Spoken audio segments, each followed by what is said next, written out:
तो आज का टॉपिक है रेजोनेंस फ्रीक्वेंसी। क्या होती है रेजोनेंस फ्रीक्वेंसी?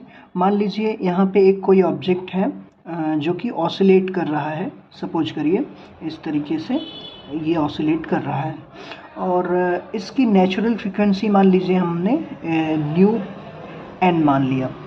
अगर इस पे कोई भी एक एक्सटर्नल फोर्स हमने लगाया, मान लीजिए एफ, और जब एक्सटर्नल फोर्स लगाया तो मान लीजिए ये फोर्स, सपोज करो कि ये जो ऑब्जेक्ट ऐसे ऑसिलेट कर रहा है, इसी ऑब्जेक्ट की जो नेचुरल फ्रीक्वेंसी है उसी के इक्वल मैंने अपनी जो फोर्स लगाया उसकी भी फ्रीक्वेंसी, यानी कि अगर ये ऑब्जेक्ट इस तरफ जा रहा है तो मैं भी इसी के बराबर इस तरफ जा रहा हूँ, इस तरफ जा रहा हूँ तो इस तरफ, यानी कि इसकी जो नेचुरल फ्रीक्वेंसी है अगर उसी के इक्वल हमारी फ्रीक्वेंसी रहे, मान लीजिए हमारी फ्रीक्वेंसी को मैंने न्यू ओ बोल दिया, तो अगर न्यू एन और न्यू ओ इक्वल होंगे, है ना, न्यू एन और न्यू ओ इक्वल होंगे, तो उस केस में इस ऑब्जेक्ट के पास एक नई फ्रीक्वेंसी डेवलप होगी जिसको हम बोलेंगे न्यू आर, है ना, रेजोनेंट फ्रीक्वेंसी।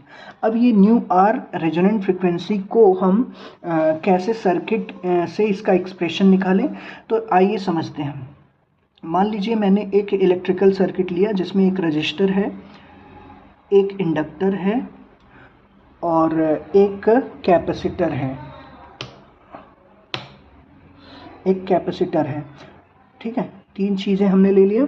अब इन तीनों को हम अगर कंबाइन करें तो मान लीजिए ये एक बैटरी लगा दिया।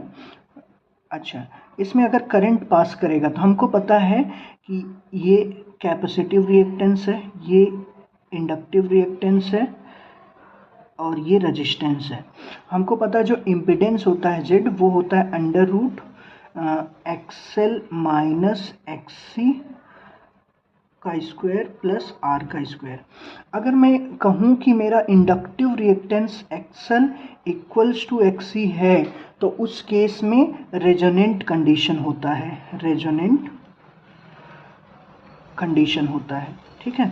तो यहाँ से अगर मैं कहूँ कि एक्सएल जो होता है वो होता है ओमेगा एल और एक्सी होता है 1 बाई ओमेगा सी, यहाँ से ओमेगा इक्वल्स टू आएगा 1 by under root L C, और ओमेगा जो होता है वो होता है 2 पाई न्यू, तो यहाँ से 1 by under root L C और न्यू इक्वल्स टू हो जाएगा 1 by 2 pi 1 by under root L C.